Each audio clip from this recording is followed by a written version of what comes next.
Welcome back to Cooking with Gerald. On today's episode, I'll be showing you how to make a citrus pound cake. So grab your pen and pencil so you can take some notes on this episode of Cooking with Gerald.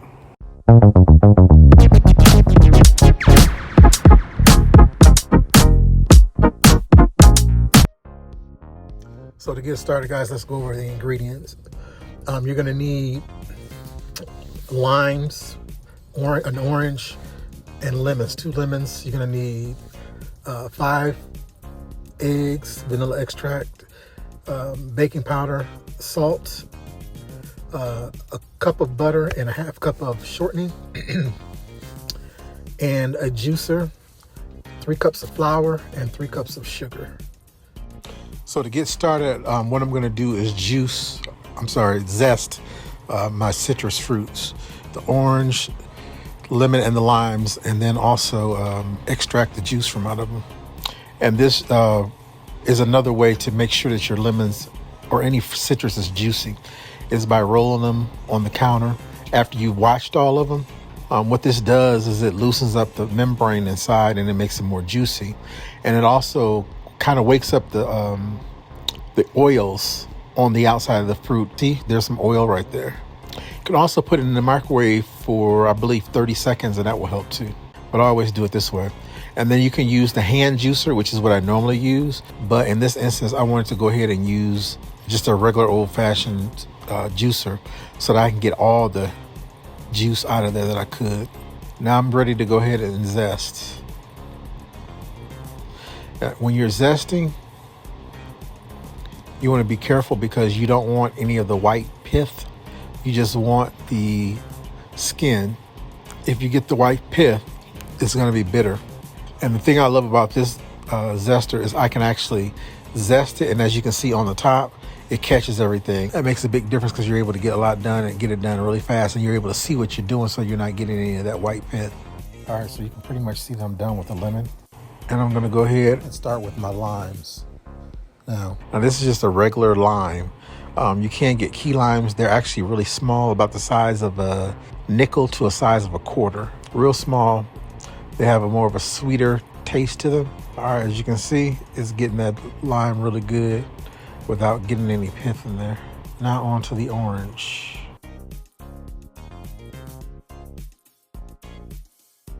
All right, so now since we're done with the zesting, now I'm going to go ahead and start juicing.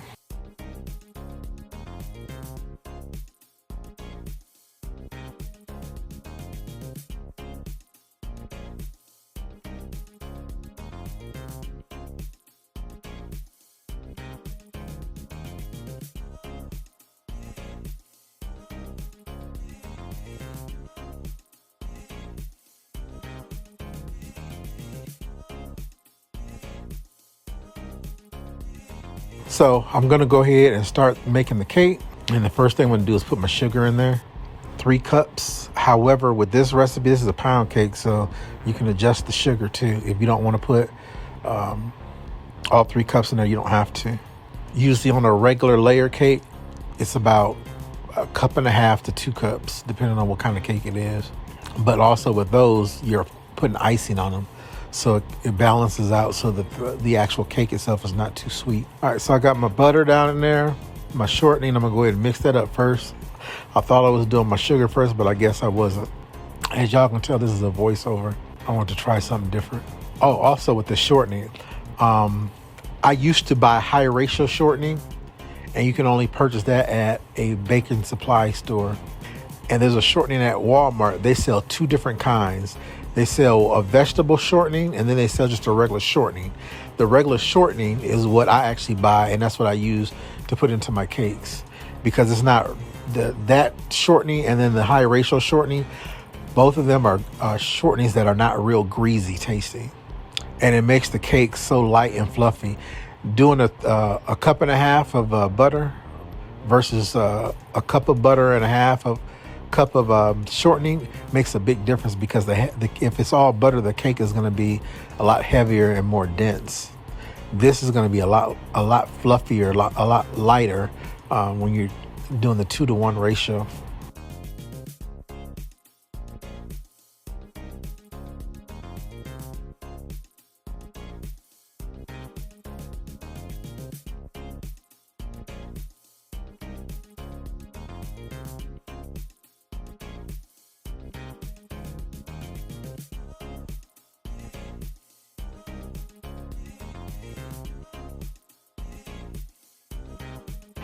So I have my butter and I just put my sugar in there and it's creaming. And this is going to cream for like about 5 to 10 minutes. When it's finished, it'll be a pale, lighter color of the yellow.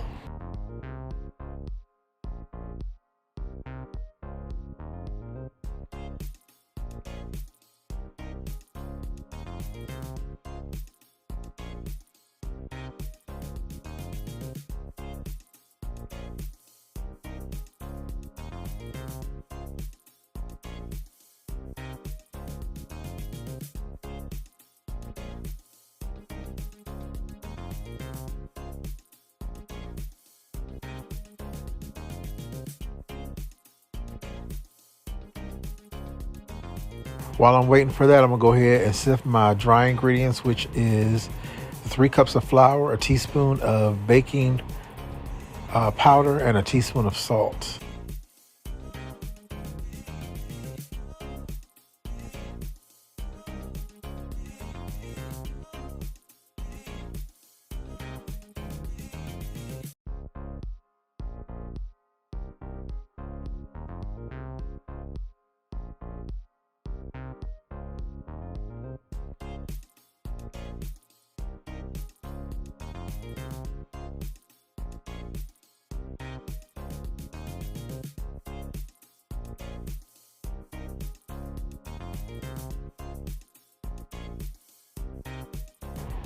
And along with that recipe, there's a cup of milk too, of whole milk. All right, so look at that butter and sugar mixture. You see how pale it's got and bright? That's what you want. A lot of air whipped into the sugar and the butter to cream it and get it real soft and light. So I'm gonna go ahead and start adding my eggs one by one. What you want to make sure you do when you are adding eggs is you want to crack them each individual egg into a bowl. And the reason you want to do that is because you don't want to put a bad egg in your batter if the egg is bad. Because if you had a bad egg, you would have to start all over again. All right.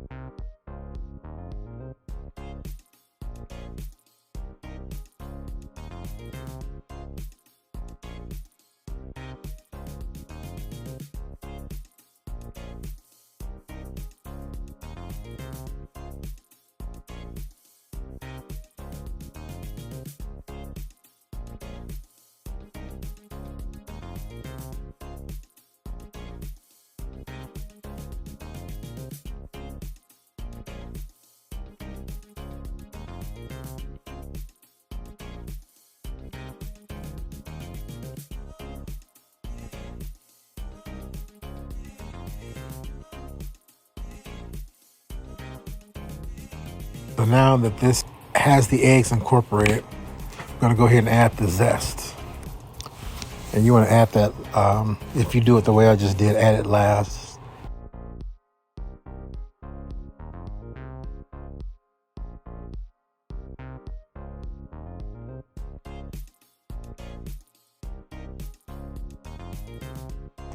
And my vanilla extract. That's one. I use a couple tablespoons. The recipe calls for a teaspoon. However, I use a couple tablespoons, so that's at your discretion.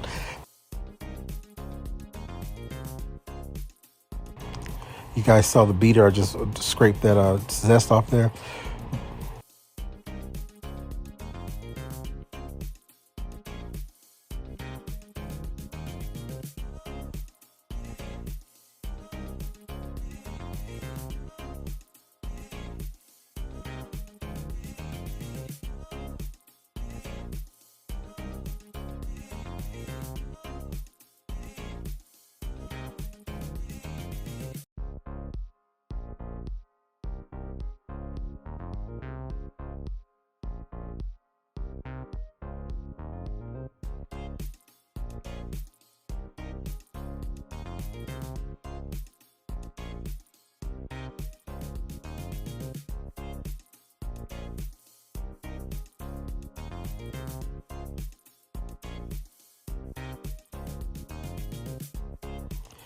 All right, so I'm gonna let that volume build back up in there and hit that for a minute.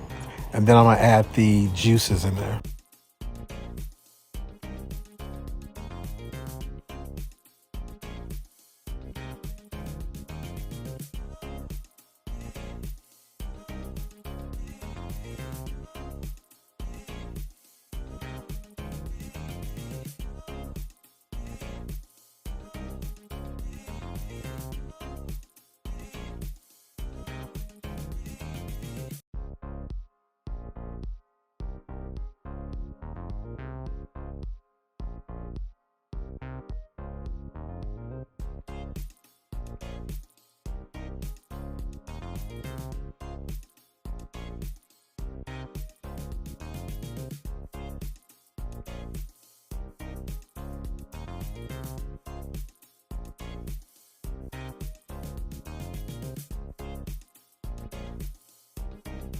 The juice may make the batter look like it's curdled.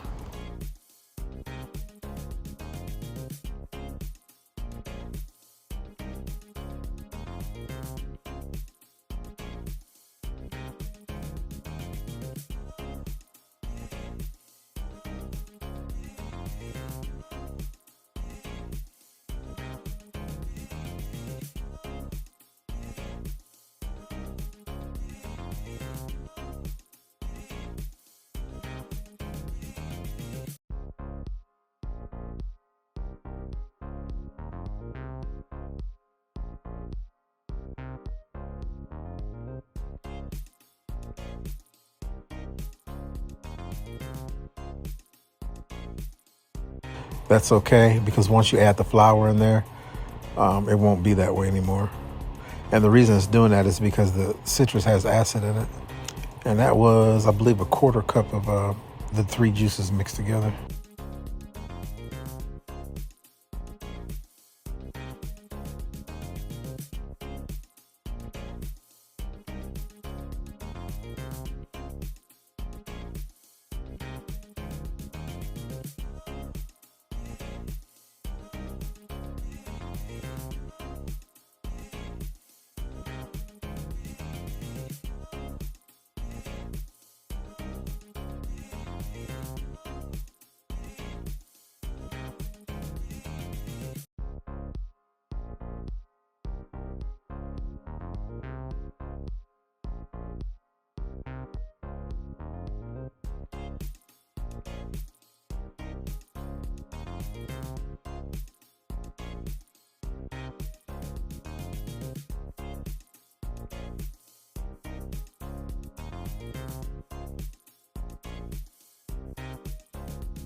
All right, so you can see that batter is nice and fluffy again after adding the eggs and all the other ingredients.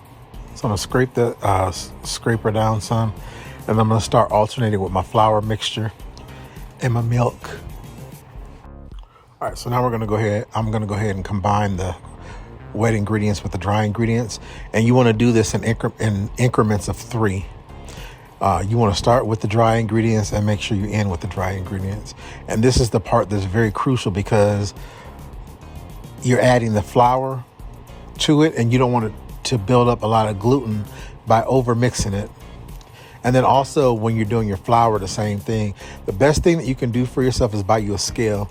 And nowadays they don't cost no more than about $10 at Walmart or anywhere. Doing it that way is going to give you a more accurate weight, so you're not putting too much flour in there because it wasn't sifted properly before you actually put it in there. So I do use that sometimes, but all my recipes I pretty much know by heart, so I don't have to do that. But I'm ending with that last bit of flour right there. So also at this point, before you actually do add the dry ingredients to the wet ingredients, this is a good time to stop and continue to mix it by hand. That also prevents it from being overmixed. As you can see, I'm tidying up a little bit too, cleaning as I go. That's something that's very important. So just to recap, weighing your ingredients is going to give you a very accurate weight of each of the ingredients. And then once you cream the butter, sugar, and all the other eggs and other ingredients together, you want to stop and use a big spatula or a spoon, wooden spoon, and continue to mix the ingredients together, the flour and the the flour and the milk into that butter mixture.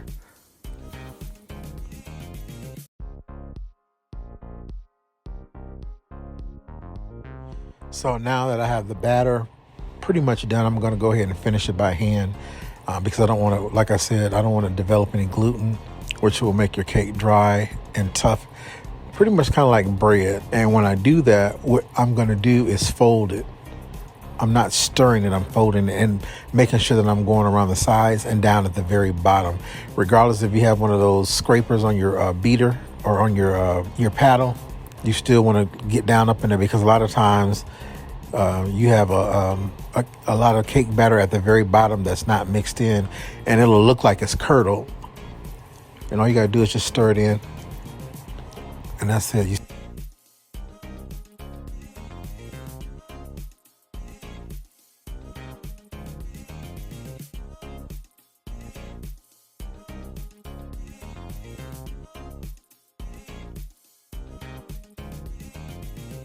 All right, so now I'm getting my bundt pan that's been prepared with flour and oil. I'm just gonna pour that all the way around.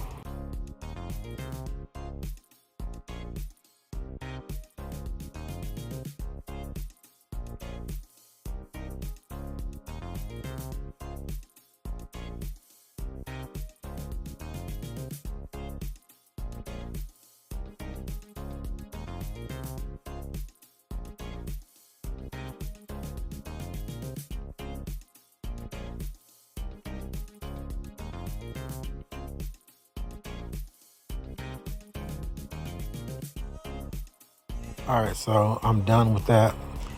I have to wipe that off. I'm very frugal when it comes to my batter. I get all of it up out of there.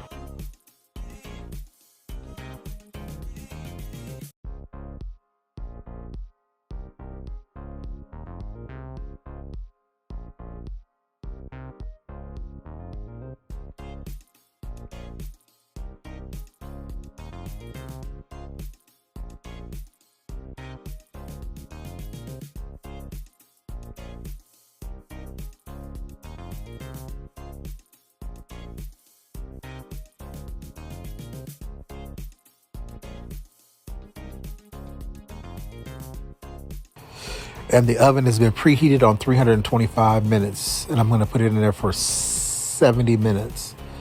You may want to check at 60, because everybody's oven is, operates different.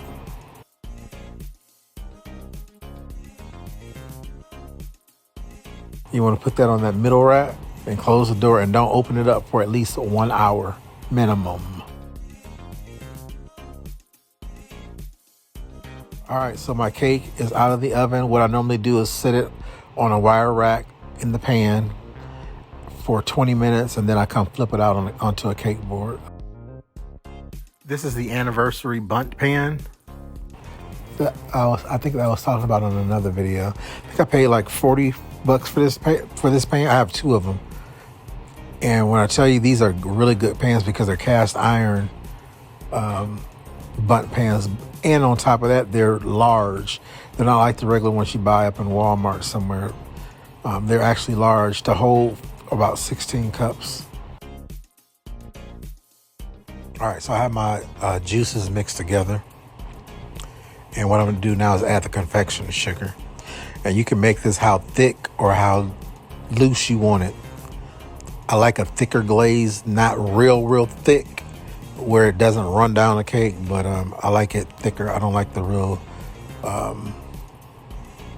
runny glaze. And all that is just, like I said, the juices and the powdered sugar. And look at that, just beautiful, very beautiful cake. So now I have to make the glaze.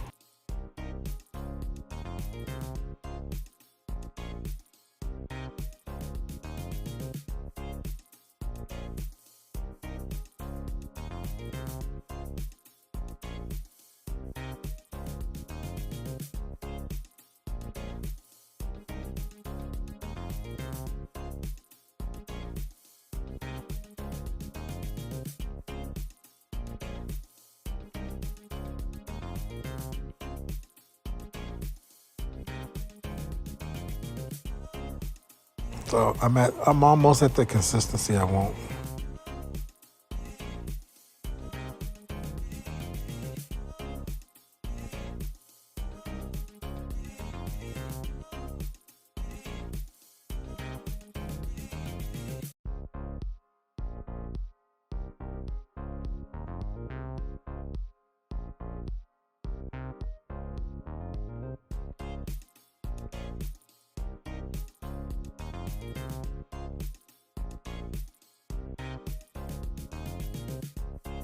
All right, so this is thick, the way that I like it. All right, so I'm tidying up a little bit. And once your cake cools down, mine cooled down because it's been in the freezer. That's what I do with my cakes. I usually will freeze them. Now it's going to be easier for you to pour that glaze over it. Even if it's at room temperature, it's still okay for you to put the glaze on. All right, so now what I'm going to do is clean up the bottom a little bit because, like I said before, it drained or ran down the sides. Now, if you got some real thick glaze, it'll run, but it's not going to run like that all the way down to the bottom. It'll kind of stop halfway through. So I should have put more powdered sugar in there to thicken it up a little bit more, or not put the water in there. So now what I'm going to do is add the zest on it. Just sprinkle the zest on it. Go all the way around. And that pretty much is it, guys. Your citrus pound cake. And this is good for about a week. That's one thing about pound cake. Pound cake lasts a lot longer than layer cakes for some reason. I think I've had a pound cake for 2 weeks on my table that I was eating off of, and it still tastes the same. It wasn't dry and at all.